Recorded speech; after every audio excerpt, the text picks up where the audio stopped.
Hey everybody, it's Nathan from Inside Google. What you're about to see is a little video I took today, Wednesday, July 25th, at the first Video 2.0 meetup in New York. This was near the end. Andrew from Rocket Boom got up to talk, and after about 2-3 minutes of fumbling with my camera, I managed to set it up. So you're missing the beginning, where he kind of talks about some certain controversial subjects involving Rocket Boom, which I'm sure nobody's interested in at all. And you can see the rest of him talking here. Enjoy. Is sort of like the poster child for, I suppose, that's only just happened in the last 2 years, is that the control of the entire industry has broken down, because now somebody like any of us can promote and distribute our stuff online. It's just sort of like what the music industry went through 4 years ago or whenever with mp3.com, when suddenly the music industry was originally just 5 companies that controlled everything, and then suddenly now, because the tools were cheap enough, blah blah blah. Anyway, you know where I'm going with all this. So that the point that I wanted to iterate is that the big shift here now is that content itself will change. Like the things that content is consumed for, like it's not just pure entertainment or pure information. There's all kinds of niche content that would have never found a medium, because most of us, I mean, grew up with only 3 stations. So that what I think is the most exciting is, like, say for instance, I use this example a lot, but what if somebody was a motorcycle mechanic and they really liked Moto Guzzi's from 1970? Yes. You like those? I own one. Really? Okay, Wow. so you might be actually interested in checking out some mechanic that had a weekly show that was just about like how he changed out parts and everything, and he wouldn't have to be a professional at all, and you wouldn't care about the production quality, because you'd just be going there to see, you know, what his little tutorial was, if he could do it in a compelling way. And that value there, even though it's a niche content and it would never work on TV because there's not enough people, suddenly now the idea of niche is a global thing.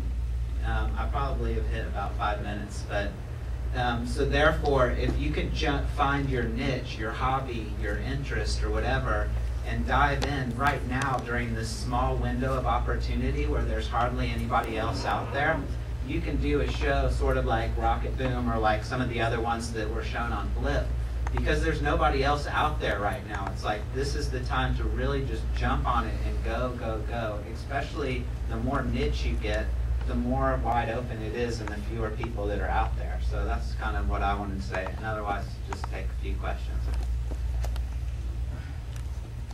I'm not interested in history. I'm interested in the present and the future. How are you doing? How's Rocket Boom doing? How's just Rocket Boom in particular? Right. I mean, how are you doing now without Amanda, and how are you looking forward to the future? Are things looking up? Yeah, things are great. I mean, let's see, can you just, let me scroll down just a little bit here. Here we go. If you can scroll the page. Basically, what's happened as a result of all of that press stuff, we've gotten a lot of additional audience. Let's see, scroll down a little more. Right there. Oh, scroll up.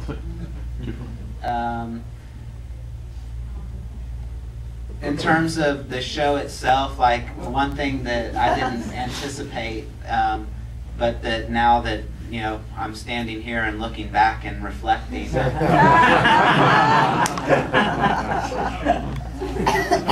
This is like all along, like us chugging along, doing our thing, and still like being kind of newsworthy and stuff, and you know, people like calling us all the time and like, whoa, what an incredible day we're having, you know, right here, kind of, and then suddenly like, here's a little graph down here of Rocket Boom is blue, and this is CBS.com. You can see where we. But as you can see already, we were like making some impact and stuff. And then also, what this basically, Rocket Boom is currently, like, out of all of the websites on the internet, it's in the top 5,000 most trafficked websites. It's in the top 100 blogs out of 50 million blogs. This was all about where it was before this jump too. I mean, we were into the like top 10,000 and in the top 100 and stuff. So, and that I'm excited just that I'm looking forward to the show itself becoming more sophisticated. The more like more of an authoritative view, although still having a lot of the same qualities. Because if anybody's interested, I sort of put in. I got really mad one day and was like, "But I've written 90% and I've directed 90% and this was my idea and all this stuff or whatever." I just on the defense, something I've never really been outspoken about. But it's all there on that website. So, how did the eBay auction go on the advertising, and what are the lessons learned from that? That's great. You wouldn't mind please typing in rocketboom.com/sponsorship. So basically, what I did that I would recommend to others is I actually decided how much I think the value is for Rocket Boom.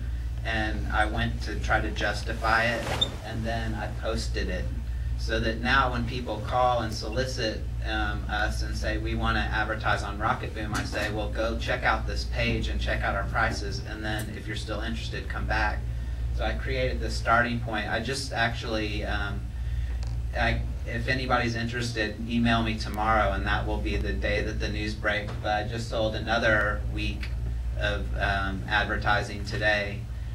We'll talk about like the release of it tomorrow, and basically, so we're getting over $40,000 per week for just advertising. And I've sold now 4 of those weeks since March, but it just goes very slow.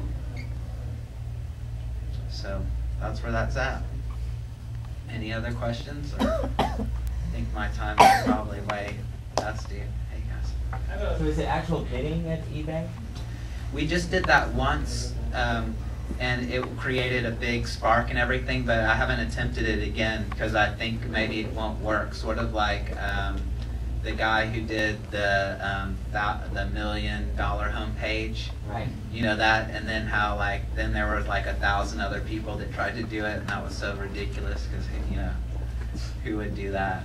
So when you say $40,000 a week, if it's not bid on, is it just people contact you and say they're interested in sponsoring? You say, how does $40,000 a week now? No, it's this page right here. First off, if you could scroll it a little bit, I basically posted up. This is sort of my justification to people in the advertising industry, sort of saying, this is where I boast and say, Rocket Boom is this and that and everything, and it's got stats and stuff, and keep scrolling. We're recently in all the magazines and all this stuff, and we'll keep scrolling on. Does it ever get to a CPM or does it? No, keep scrolling. Oh, okay. Keep scrolling. Aha, there it is. Right here. So what we're up to, this was before that big spike, is $85,000 per week for 5 days of commercials, but that includes our creative. We're creating the 5 commercials. If we didn't create them, then it would be 60,000. And so I've gotten 1 of these, and then I've gotten 3 of the 40,000 ones. And but again, it's here I am talking about the money, and I published it and all that stuff. It's to my advantage, I think, because it's sort of this is the starting place for the bargaining now. And that's just the way it's been going. So I think it works really well. I'd recommend it to others. If I had basically what I'm missing now is a full-time salesperson to do this. They wouldn't even have to go out, but they would just be fielding all of the calls to people. I like the part at the bottom, if your company has not generated revenue. Well, okay, so what I did also is for smaller companies, even small podcasts are calling and saying, we can create a little ad ourselves and we could throw it in there, and that would be really worth it for us to get out there. And that way, I don't have to look like a chump, like I'm putting in this crappy ad, you know, or like that we have these small scale advertisers when also I want to show that we have Earthlink or, you know, whatever else. And the one I'll tell you, or, you know, I'll post it tomorrow for the one that was just from today. Question, Andrew. What are you missing from the tech community when you think about monetizing, distributing, you know, your show? What did you look for that you didn't have that we could potentially give as a thing for that? And what am I still missing, or what is? What are you still missing? You have, I think you have 5 or 6 different distribution technologies that you use, both streaming and download. So Yeah, more. More of that? Yeah, I have more than that. More than that. Yeah. And is there, in evaluating the technology that's out there today for distributing your video, Mhm. happy, satisfied, you're missing something?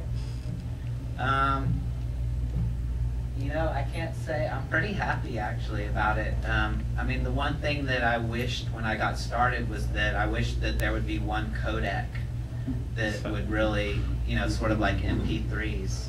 And but now, yeah, I have like 12 files every day that I have to make for everything. I mean, there's a lot of like private files too that aren't public that you don't see.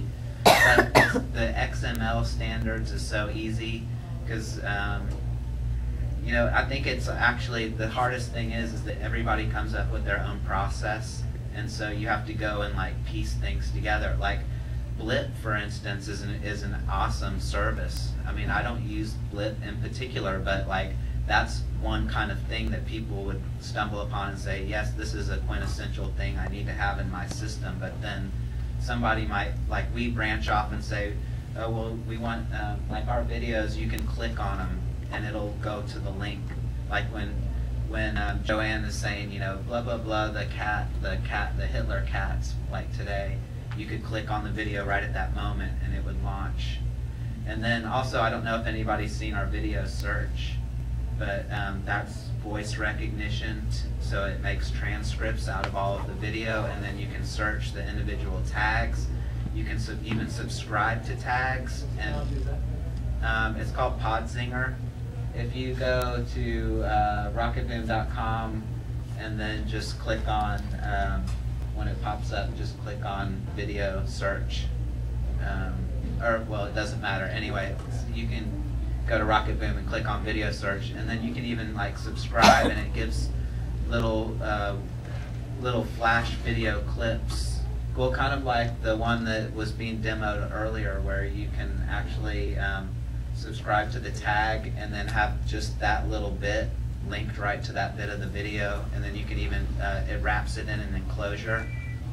So I guess I'm pretty happy with all the tech stuff, I would say, right now. Is most of your viewership, by the way, on the site rocketboom.com or iTunes? Perhaps? Yeah, it's really distributed all over the place. Yeah. Okay. Any more questions? Now, feel free to, my email's Andrew@rocketboom. Feel free to email me anything. I'll try my best to, especially if I can respond quickly, I'll definitely be glad to, or try to point